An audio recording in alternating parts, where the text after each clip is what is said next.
अस्सलाम वालेकुम, very good evening to all of you. Dawn news पर इन फोकस के साथ मैं हूं नादिया नकवी। स्पीकर कौमी असेंबली की जानिब से मज़ाकराती कमेटी का इजलास तलब कर लिया गया है 28 जनवरी को। बावजूद इसके कि गुज़िश्ता रोज़ पाकिस्तान तहरीक इंसाफ की जानिब से मज़ाकरात को ख़त्म करने का ऐलान किया गया था और आज भी बैरिस्टर गौहर की जानिब से फिर भी एक इंदिया तो दिया गया और उन्होंने ये कहा कि अगर जुडिशल कमीशन का ऐलान कर दिया जाए तो मज़ाकरात की बहाली का सोचा जा सकता है। अब आया तहरीक इंसाफ इस मज़ाकरात का हिस्सा बनना चाहती है या नहीं, यही इस वक्त सबसे बड़ा सवाल है। और आप जानते हैं कि तहरीक इंसाफ एक तरफ तो ये मज़ाकरात से अलग हुई है तो दूसरी जानिब बतौर अपोजिशन जमात उन तमाम कवानीन पर और खुसूसन पीका में जो तरमीम हुआ है उसके हवाले से सरापा एहतजाज है।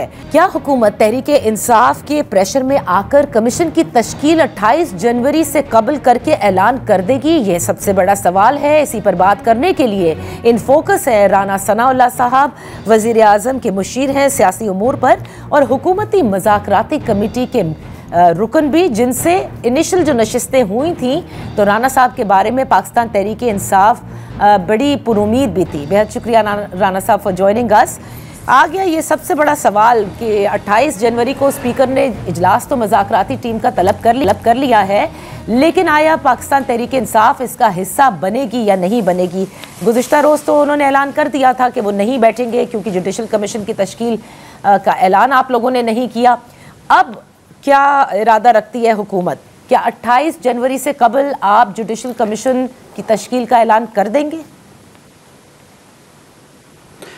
देखें, ये उनकी मुज़ाकराती टीम के सामने भी हमने ये बात रखी थी और मेरा ख्याल है कि वो अपने लीडर को ये बात पूरी तरह से जो है वो बता नहीं सके या वहाँ पे उसको जो है वो यानी कन्विंस नहीं कर सके कि देखें मुज़ाकरात इस तरह से नहीं होते कि आप ऑर्डर करें दूसरे फ्रीकों को जी ये करें वरना फिर ख़त्म।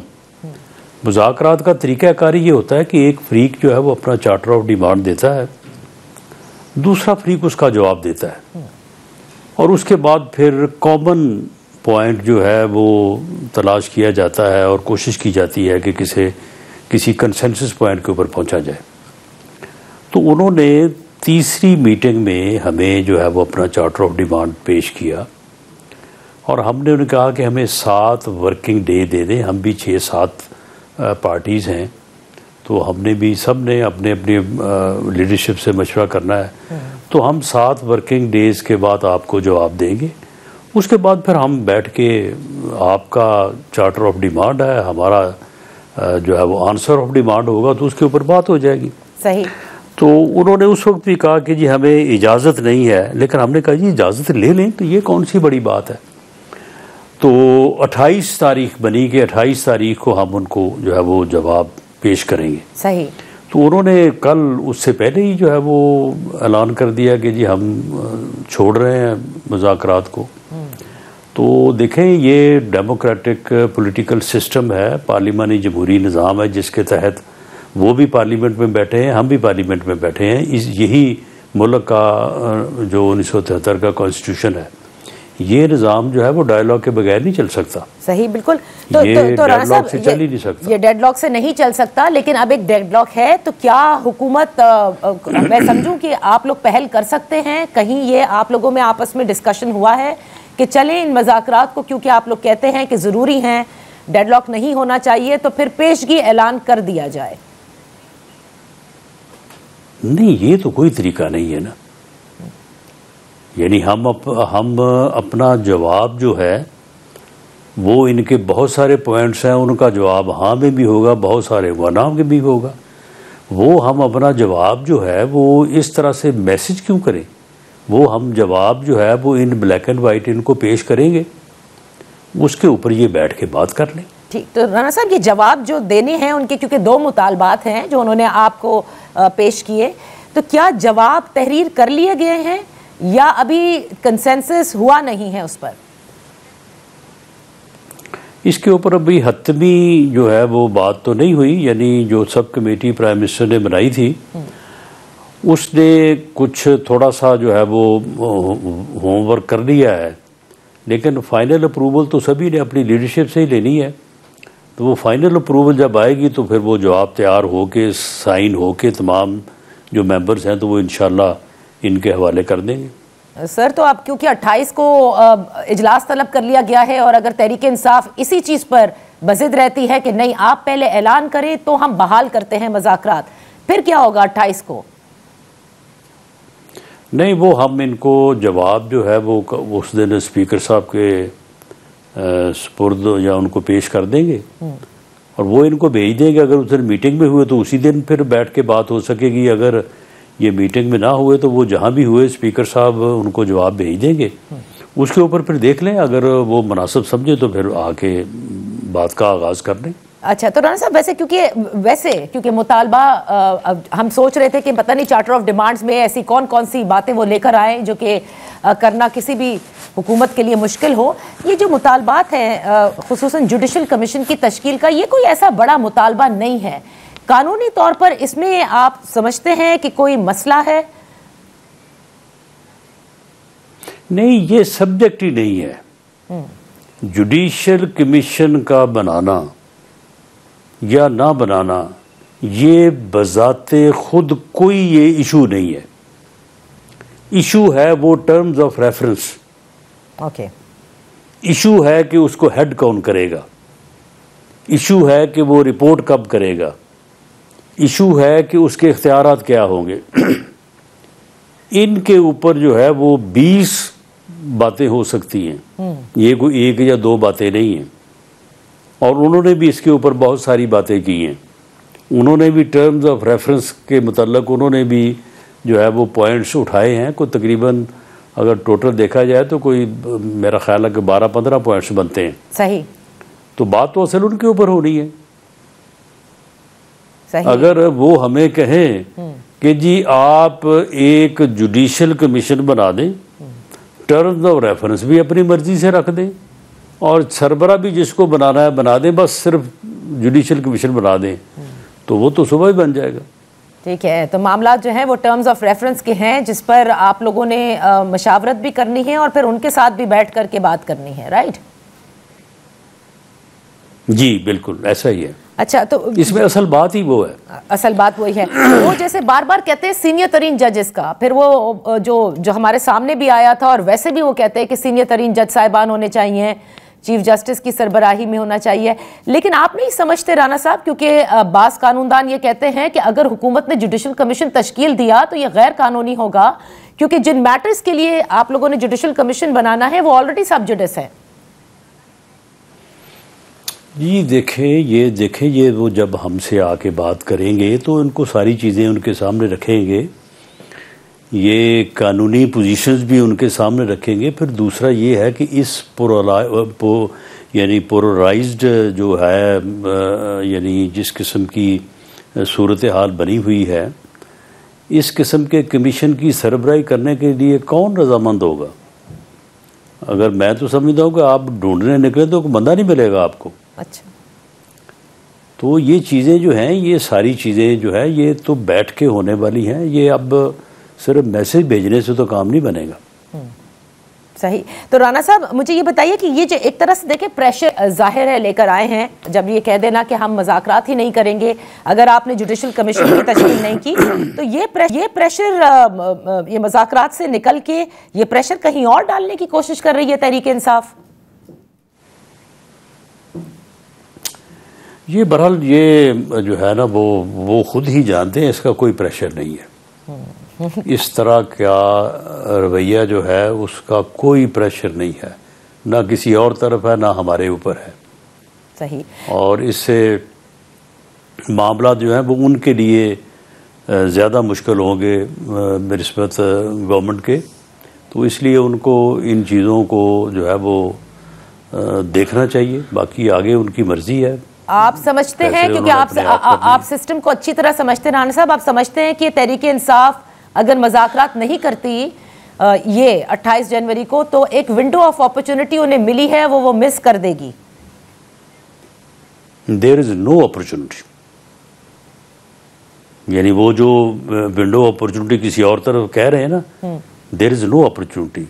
अपॉर्चुनिटी यही है जो हमारे साथ वो बैठ के बात कर रहे हैं। अच्छा, यानी पीछे कुछ नहीं, क्योंकि बाज़ दफ़े तहरीक इंसाफ ये कहती है कि हम जिनसे बात कर रहे हैं यानी आप लोगों से, जाहिर है कि आप उन्हीं लोगों को रिप्रेजेंट कर रहे हैं जिनसे कि वो हमेशा से मुज़ाकरात के ख्वाह रहे हैं।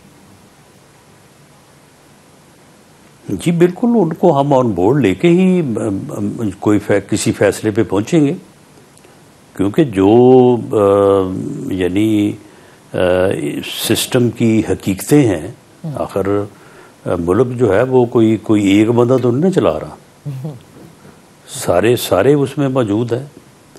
तो सबकी अब हमने जो मुज़ाकराती टीम बनाई है तो उसमें हम अकेले बैठे हैं, उसमें सारे बैठे हैं। तो राणा साहब, लेकिन एक चीज़ चले, इनकी तो एक ज़िद है और आप कहते हैं कि एक डेडलाइन अग्री हुई थी, उससे कबल ही इन्होंने मुज़ाकरात से निकलने का ऐलान कर दिया, लेकिन जो कुछ हुआ साहबजादा हामिद रज़ा साहब के हवाले से जो खबरें आई कि छापे मारे गए उनके मदारिस पे, उनके घर पर, तो ये किसने करवाया? ये किस किस्म का मैसेज दिया गया हुकूमत की जानिब से? ये उनको चाहिए था, उनकी प्रैक्टिस भी है कि जब भी कोई इस किस्म का किसी इलेक्टेड मेंबर के साथ वाक़या होता है तो उसकी वो फौरी तौर पे इंफॉर्मेशन जो है वो स्पीकर को देते हैं। लेकिन इस दफ़ा जो है वो उन्होंने तो हमारे साथ कोई बात नहीं की, हमें तो इस बारे में कोई इल्म नहीं है। अच्छा, यानी कि छापा क्या हुआ, कौन आया, क्यों आया, क्या कौन सा यानी छापा मारने वाले लोग कौन थे, पुलिस थी, कस्टम थी, कोई अपना और एजेंसी थी, वो हमें तो कोई मालूम नहीं है। तो हुकूमत को नहीं इल्म कि यह हुआ क्या? वो बार बार यही तो कहते हैं, अल्लामा नासिर अब्बास साहब कहते हैं कि हुकूमत अपनी ताकत दिखाए ना, उन्होंने अपनी ताकत तक नहीं दिखाई, मुलाकात भी नहीं करवा सके। वो हुकूमत है, बेशक वो कहते हैं आप फॉर्म 47 के ही सही, ये उनका इल्ज़ाम है, लेकिन ताकत नहीं दिखाते आप लोग।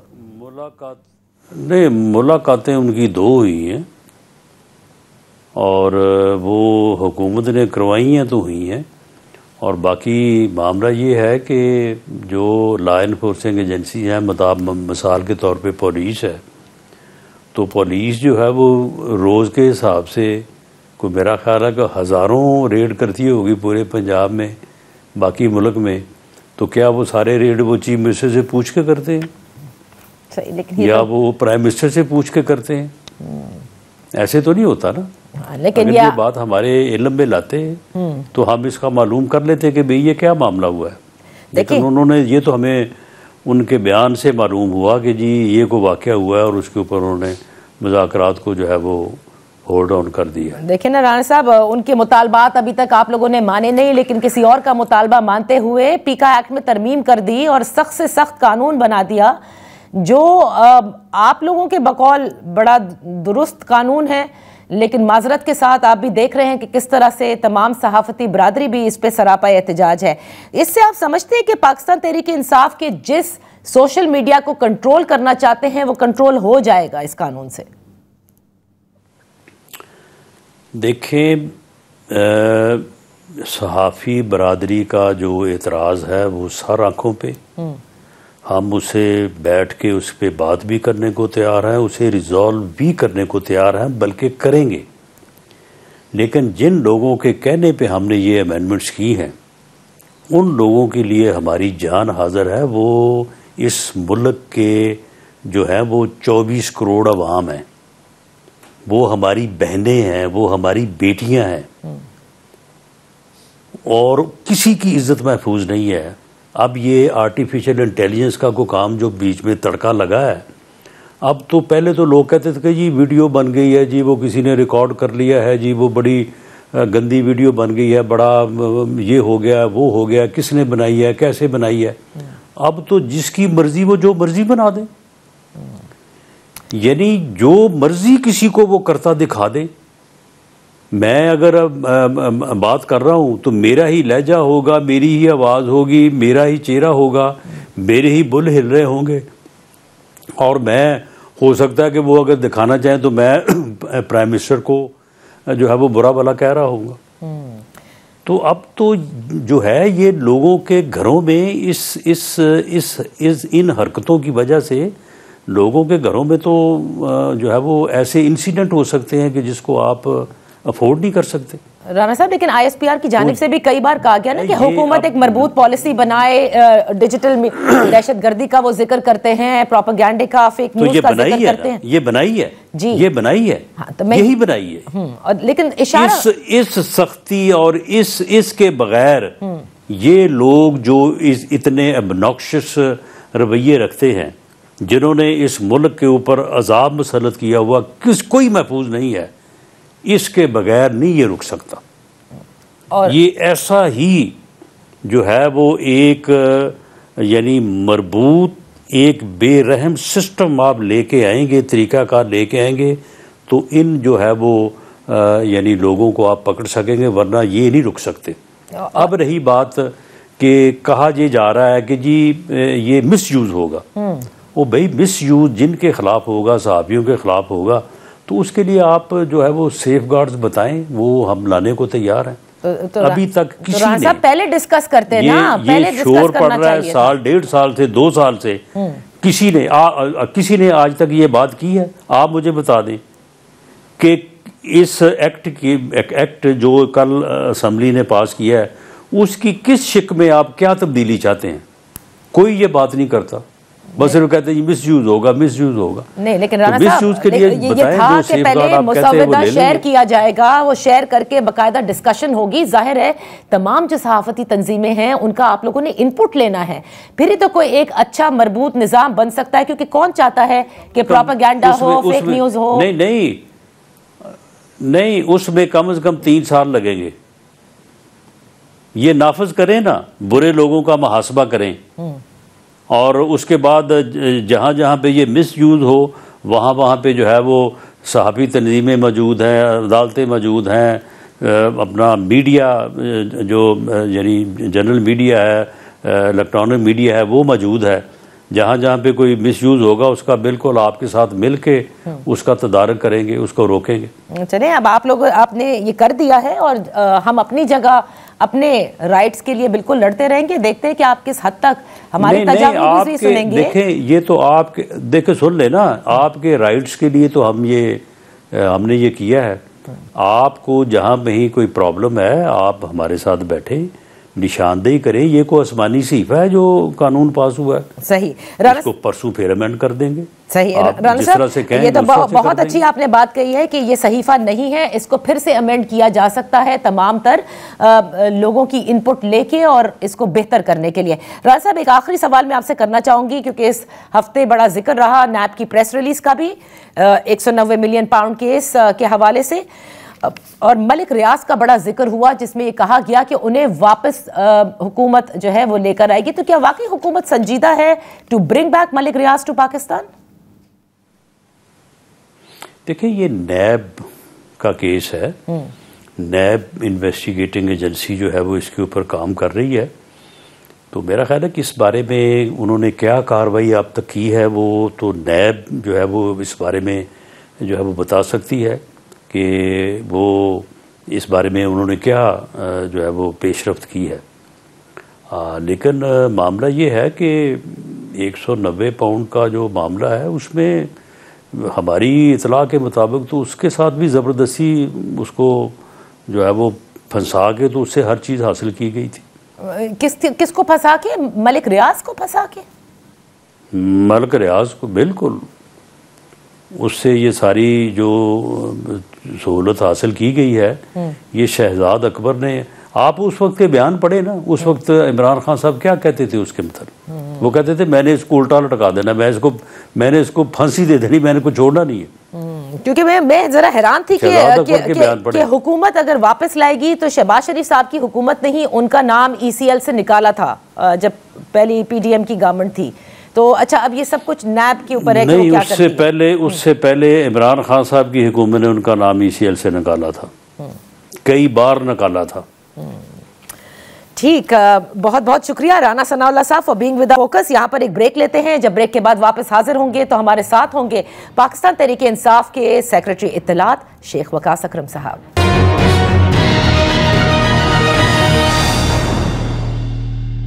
Welcome back. मज़ाकराती कमेटी का इजलास तलब कर लिया गया 28 जनवरी को। पाकिस्तान तहरीक इंसाफ का क्या हतमी फैसला है या शिरकत करेगी, इसी पर बात करते हैं। इन फोकस है शेख वकास अकरम साहब, सेक्रेटरी इत्तलात Tehreek Insaf, thank you so much for joining अस।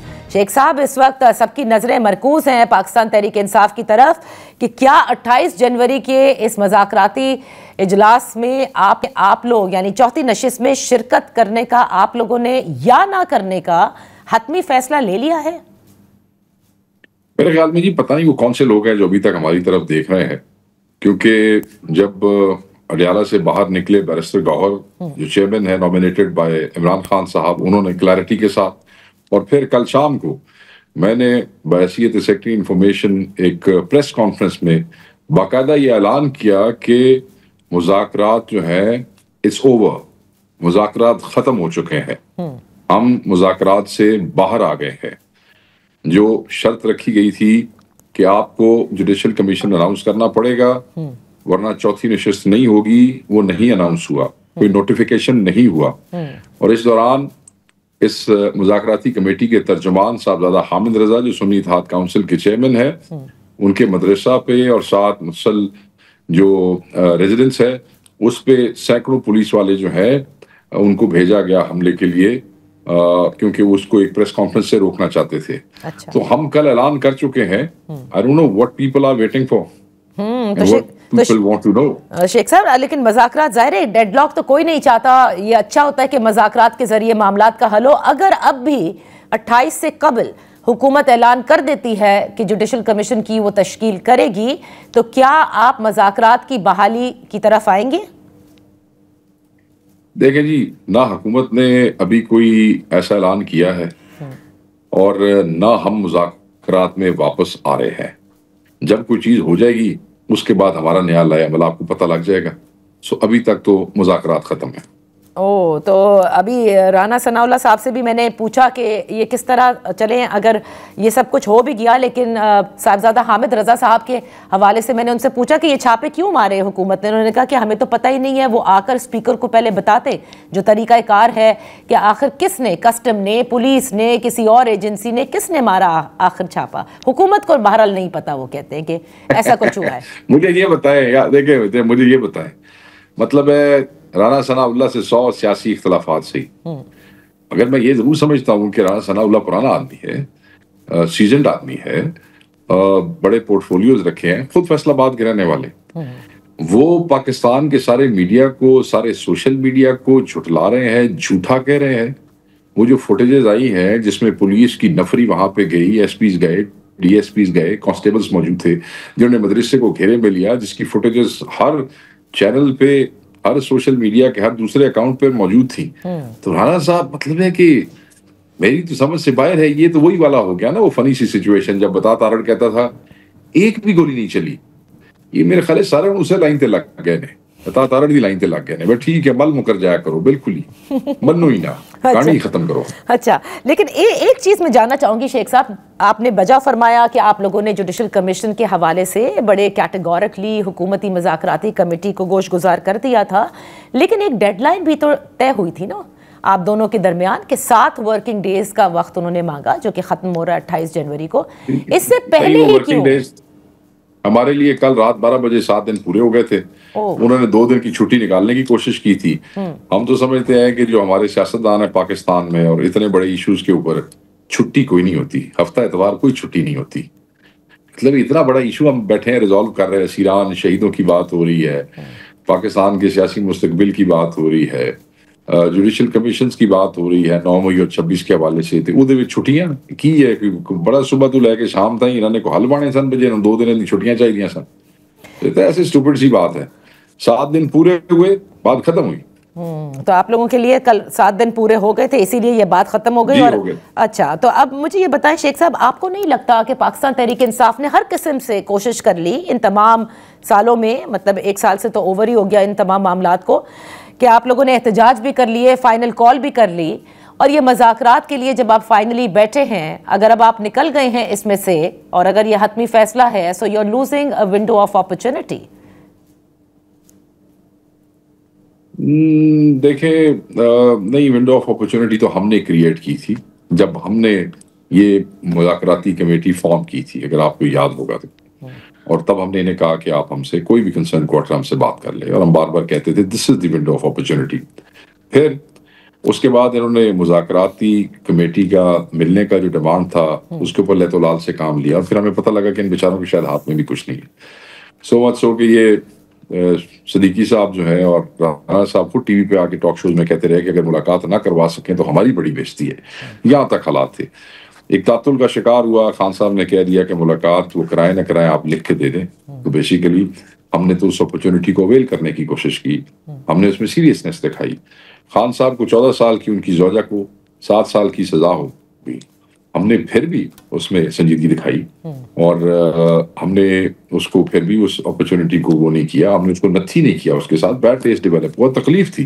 मगर खान ने कहा मुज़ाकरात खत्म नहीं करने, कोई बात नहीं, सजा होगी तो कोई फर्क नहीं पड़ता, क्योंकि ये मुज़ाकरात हम 26 के असीरों और 9 मई के हवाले से और वो जो शहदा है उनके लिए इंसाफ चाहते हैं। तो मेरे ख्याल में we were all out and we were all serious about it. I mean उसके बाद आपने जो प्रेस कॉन्फ्रेंस की, आपको शौक था कि रिटर्न हम दे, हमने रिटर्न दे दिया, वो आपकी आंखें बाहर आ गई, वो एक ही लिख के दे छड़िया जी, तो चार्ज शीट हो गई। भाई तुम्हें भी शौक सी ना, चार्ज शीट होगी और हमने तुम्हारी तारीफें लिख के देनी थी, तो लेकिन तुम लोगों ने ही करवाया है। देखिए राणा साहब ने कहा कि हम तहरीरी तौर पर आपको 28 को जवाब देंगे, जाहिर है उससे पहले हम आप नहीं इस तरह से कर सकते जैसे आप कह रहे हैं, लेकिन at the same time he says कि judicial commission is not the issue, the TORs is, और उन्हीं को बैठ करके जाहिर है इन्होंने जवाब भी देना है आपको और उस पे आपसे बात करनी है। नहीं, हमने इनको ये भी कहा था, याद रखिएगा, कि आप जुडिशियल कमीशन की फॉर्मेशन का नोटिफिकेशन कर लें, अनाउंस कर दें, नोटिफिकेशन कर दें, बना दें उसको। जब वो बन जाएगा तो हम चौथी नशिस्त में उसके TOR डिस्कस कर लेंगे। अल्लाह और खैर सलाह, अगर आपको किसी पे इतराज भी था तो हम चौथी नशिस्त में कर लेते, मगर आप उसको नोटिफाई करते पहले। ये तो चीजें आप क्लैरिटी के साथ बता रहे थे। सही, चले अब भी अगर नोटिफाई कर देते हैं और TORs अगर आप कहते हैं बाद में डिस्कस कर सकते हैं 4th नशिस्त में, तो फिर तो आप राजी हो जाएंगे ना? नहीं जी, मैं इसके बारे में कोई बयान नहीं दे सकता कि राजी हो जाएंगे या नहीं हो जाएंगे। वो कहते हैं ना, will cross the bridge when will get to the bridge. जब पुल पे पहुंचेंगे तो फिर क्रॉस करेंगे ना। अभी तो ऐसी कोई चीज नहीं है, जब कोई चीज नहीं है तो कोई बयान भी नहीं है, हमें कोई इन एंटीसिपेशन कोई बयान देने की जरूरत भी नहीं है। शेख साहब यहाँ पर एक छोटी सी ब्रेक ले लेते हैं।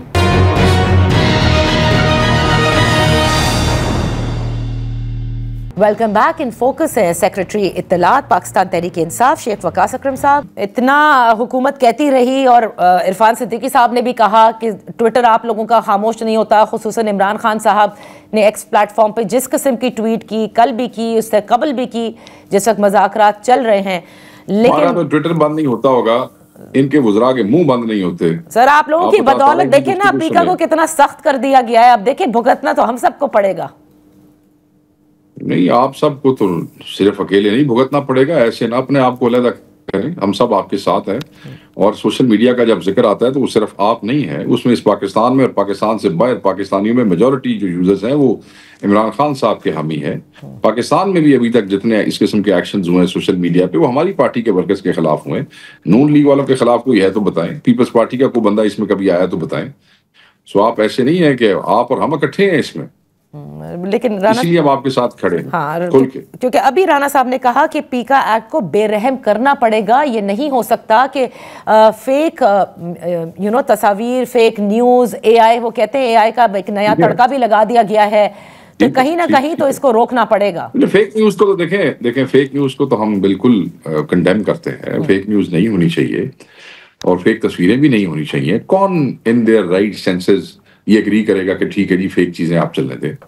नहीं, बिल्कुल फेक चीजें नहीं होनी चाहिए। हम भी उसके खिलाफ हैं, उसको कंडेम करते हैं, मगर उसका फिर ये तरीकेकार है, आप इस तरीके से लोगों को सजाएं देंगे और इस तरीके से आप लोगों को टाइट करेंगे और इस तरीके से लोगों को आप हरासा करेंगे। नहीं, ये कोई तरीका नहीं होता। मतलब आपको जिसकी खबर पसंद नहीं आई उन्हें तुसी चुक लिया, तो फिर उस तो बाद वो बेचारा पहले तो साबित करेगा ना, जो साबित करने कि वो ठीक सी है, तुसी ठीक सो, 6 महीने उधर लंघ जाएंगे, फिर तमाशा है, मजाक है। सही। शेख साहब ये बताएं ना, 190 मिलियन पाउंड का जिक्र मैंने राणा साहब से भी किया और उन्होंने इमरान खान साहब और बुशरा बीबी को तो सज़ा इसमें हो गई। मैंने पूछा मलिक रियाज साहब को आप वापस लेकर आ रहे हैं जैसा कि नैब की प्रेस रिलीज में बताया गया, तो वो कहते हैं कि इन लोगों ने यानी इमरान खान साहब ने तो मलिक रियाज साहब को एक तरह से चूना लगा दिया है, उन्होंने उनको इस्तेमाल किया है, ये उनके अल्फाज थे कोट अनकोट। हमने इमरान खान साहब ने किसी को इस्तेमाल नहीं किया। खान साहब का जेल से 2 दिन पहले बयान आया, अगर आप वो पढ़ें तो उसमें उन्होंने कहा कि बिल्कुल मलिक साहब को आके बताना चाहिए कि कौन कौन लोग उनसे पैसे लेते रहे हैं, कौन कौन सी सियासी पार्टियां हैं जिनको उन्होंने फैसिलिटेट किया, उनके पॉलिटिकल प्रोजेक्ट्स में कैश लिया है, बताएं आके। खान ने तो आज तक उनसे अपनी जात के लिए कोई 1 रुपया भी नहीं लिया। तो मैं ये समझता हूँ कि अगर कोई आता है तो आ जाए, हम किसी के खिलाफ क्यों बात करें। एक आदमी को आप विक्टिमाइज कर रहे हैं सिर्फ अलकादर केस की वजह से, ठीक है, अगर आपको उतना वो दुख था तो आपके पास और भी बाकी बहुत सारी चीजें हैं एनसीए के हवाले से आप कर लेते हैं, मगर अभी तो आप उनको सिर्फ खान के हवाले से वो करना चाह रहे हैं ना। तो वो हमारे मुंह से अगर कोई आप ऐसे बयान सुनना चाहते हैं तो वो ऐसे बयान कोई नहीं मिलेंगे। इनकी हुकूमतें कर लें जो कर सकते हैं, तो इनको रोका किसी ने। शेख साहब एक चीज बताइएगा कि देखिए as we speak and as of now एक चीज तय आप लोगों ने कर ली कि ये सियासी मुज़ाकरात तो नहीं हो सकते जब तक जो डेडलाइन थी वो क्रॉस हो चुकी। आपको लगता है कि इसका असर बैकडोर मुज़ाकरात पे भी पड़ सकता है? There are no backdoor मुज़ाकरात। Khan has been very clear about it, party has been very clear about it. There are no backdoor मुज़ाकरात, कोई मुज़ाकरात नहीं। यानी जैसे राणा साहब ने भी अभी कुछ देर पहले कहा कि वो विंडो ऑफ अपॉर्चुनिटी तो है ही नहीं इनके लिए, वो विंडो ऑफ अपॉर्चुनिटी है ही नहीं इनके पास और ना थी। तो हम तो खुद कह रहे हैं हम बैकडोर मुज़ाकरात नहीं कर रहे, ये राणा साहब को क्यों हॉल उठ रहे हैं। हम तो बार बार कहते रहे, आप पिछले पूरे 2-3 हफ्ते की स्टेटमेंट्स मेरी देख लें, इमरान खान साहब की स्टेटमेंट देख लें। We said there is no other मुज़ाकरात, nothing happening in the behind the curtain, nothing is happening. सही। फैसल चौधरी को शेख साहब, फैसल चौधरी लेकिन जो वकील हैं इमरान खान साहब के और बुशरा बीबी को भी रिप्रेजेंट करते हैं, वो ये कहते हैं कि Ali Amin Gandapur is the point of contact और बिल्कुल बैकडोर मुज़ाकरात हो रहे हैं, वो ये कहते हैं। देखें, Ali Amin Gandapur point of contact किस चीज के हवाले से है, वो कौन सी चीज बैकडोर पे है, उसका तनाजुर तो मुझे नहीं पता कि वो किस तनाजुर में कह रहे थे, मगर कोई खान की रिहाई के लिए हमने इस किस्म का कोई बैकडोर चैनल नहीं एंगेज किया हुआ। सही, बहुत बहुत शुक्रिया शेख वकास अकरम साहब for being with us on clarity के साथ। तहरीक इंसाफ ये कहती है मुज़ाकरात ख़त्म हो चुके हैं। ये पता नहीं कौन कह रहा है कि क्या जुडिशल कमीशन का अगर ऐलान हो गया तो क्या हम जाएंगे या नहीं, ये पहले ऐलान होगा और उसके बाद देखा जाएगा, बट एज ऑफ नाउ मुज़ाकरात ख़त्म। एक ब्रेक लेते हैं, ब्रेक के बाद जब वापस हाजिर होंगे, ये पीका में जो तरमीम कर दी गई है जिस पर राना सनाउल्लाह साहब ने बड़ा अच्छा बयान दिया कि इसमें मज़ीद तरमीम की जा सकती है और सहाफ़ती तंजीमों के साथ बैठ के इसको डिस्कस किया जा सकता है, लेकिन साथ ही उन्होंने ये भी कह दिया कि इससे इस कानून को बेरहम होना था। Let's discuss this right after this break.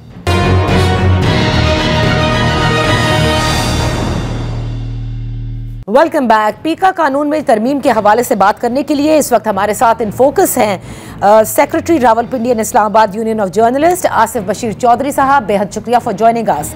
Asif Bashir साहब, ये बताइए कि हुकूमत जो है वो पीका कानून को इन्होंने मजीद सख्त कर दिया है और लेकिन वो साथ ही ये कहती है कि जो वर्किंग जर्नलिस्ट हैं इस कानून से तो उनको तहफ़्फ़ुज़ मिलेगा, तो क्या ये दुरुस्त बात है जिस तरह से मुस्तकिल वफाकी वजीर इंफॉर्मेशन भी ये कहते रहे?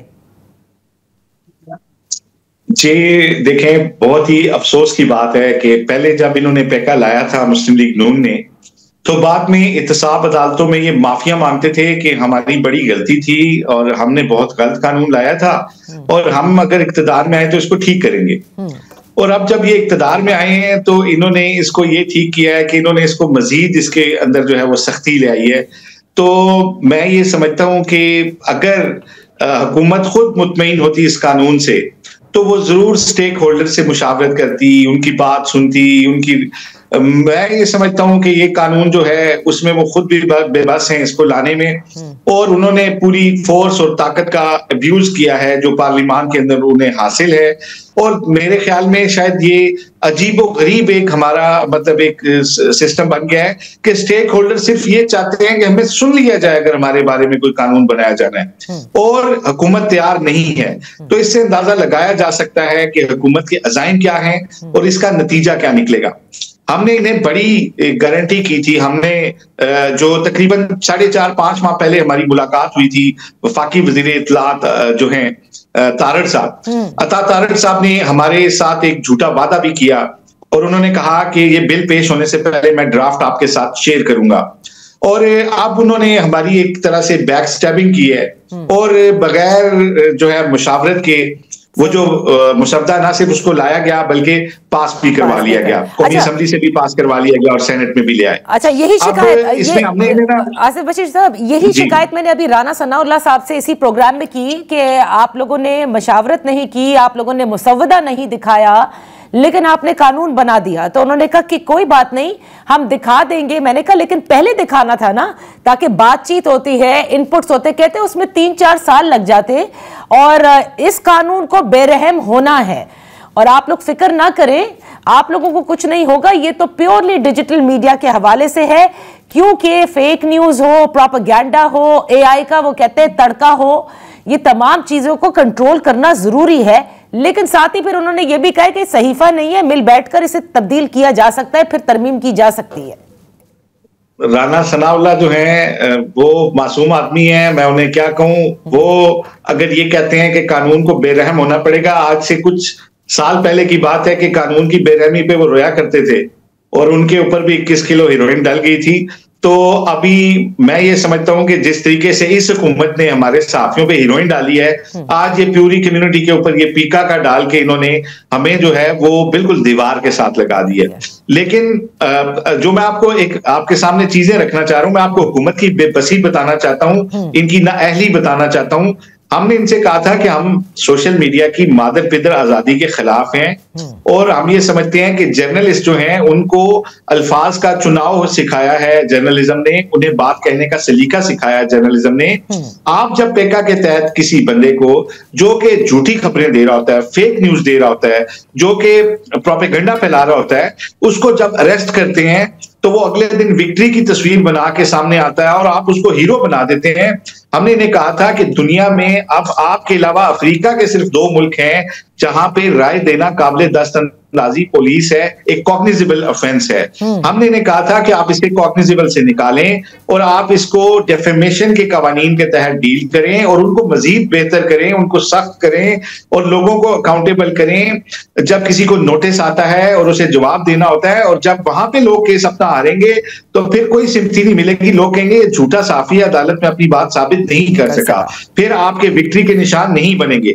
लेकिन अभी जब द मोमेंट आप किसी को गिरफ्तार करते हैं तो वो ये क्लेम करता है कि मेरी तो बात जो है हुकूमत से बर्दाश्त नहीं हो रही थी, इसलिए मुझे उठा लिया गया है और देखें मुझे बिहाइंड दी बार डाल दिया गया, मुझे सुना नहीं गया, मैं तो ये सारी हम चीजें हमने इनके सामने रखी थी और हम चाहते थे, हम जनरली चाहते थे कि फेक न्यूज का, सोशल मीडिया के ऊपर प्रोपेगेंडे का और जो ट्रोलिंग होती है, हम खुद उसका विक्टिम है, हम जर्नलिस्ट उसका विक्टिम है, हम उसे बंद करना चाहते थे। लेकिन हुकूमत इतनी जल्दी में है कुछ आवाजों को दबाने के लिए, उन्हें बंद करने के लिए कि उन्होंने किसी की बात नहीं सुनी और अब आके शोज में कहते हैं कि कानून बन गया, इसके बाद बात कर लेंगे।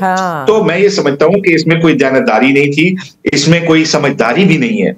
ये किसी ऐसे माइंडसेट ने ये इनको दिया है जो ये समझता है कि अगर किसी को जेल में डाल दे, आपने पेका के तहत तो किसी एक बंदे को सजा नहीं दी, किसी जर्नलिस्ट को सजा नहीं दी। आप जो ये कह रहे हैं आसिफ बशीर साहब, आप जो ये कह रहे हैं कि हुकूमत ने जल्दी में कुछ आवाजों को दबाने के लिए किया, तो ये हुकूमत पर भी प्रेशर था, क्योंकि आपको याद होगा कि इसी डिजिटल दहशतगर्दी के हवाले से और सोशल मीडिया के मरबूत कवायद और जवाबित होने चाहिए कि प्रेस रिलीज हमने पढ़ी ना ISPR की जानिब से, कई बार इसको उठाया भी गया।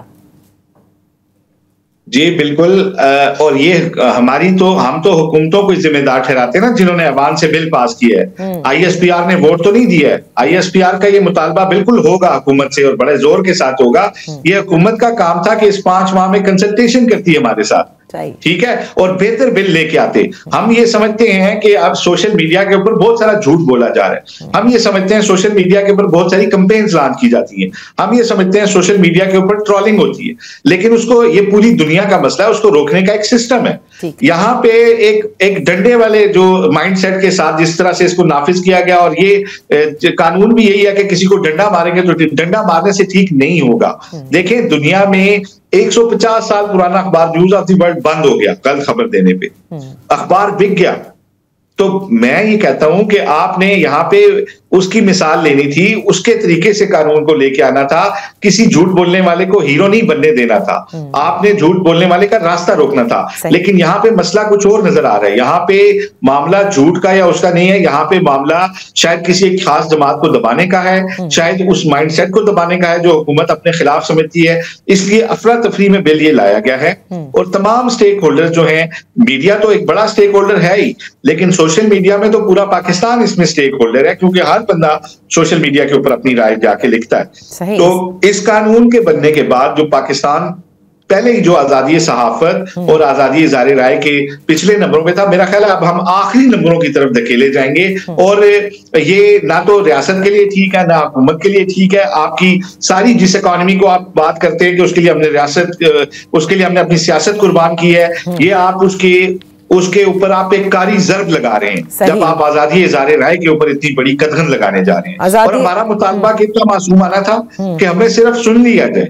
उन स्टेक होल्डर्स को सुन लिया जाए जिनके बारे में कानून लाया जा रहा है, उनको सिर्फ आप सुन लें, शायद हम ऐसी बात करें जो आपको भी पसंद आ। चलिए देखते हैं कि नहीं किया गया और कानून बना भी दिया गया। और से कहा आसिफ बशीर चौधरी साहब कि बहुत जिसे कहते हैं जल्दी में बर्क रफ्तारी से बनाया गया, इसका नुकसान है जाहिर है, और इसीलिए तमाम तर सहाफती तंजीमें इस पर एहतजाज भी कर रही हैं। अपोजिशन भी इसे काला कानून कहती है। देखते हैं कि हुकूमत अब मिल बैठने को तैयार है। एक दफ़ा जब उन्होंने ये बेरहम कानून, जिसे खुद राना साहब ने कहा कि ये बेरहमी करनी पड़ेगी, तो इसको दुरुस्त करने के लिए कितनी जल्दी हुकूमत आती है, सहाफ़ियों के साथ बैठ कर बात करती है, ये देखेंगे। That's all for today. इजाज़त दीजिए, अल्लाह हाफिज़।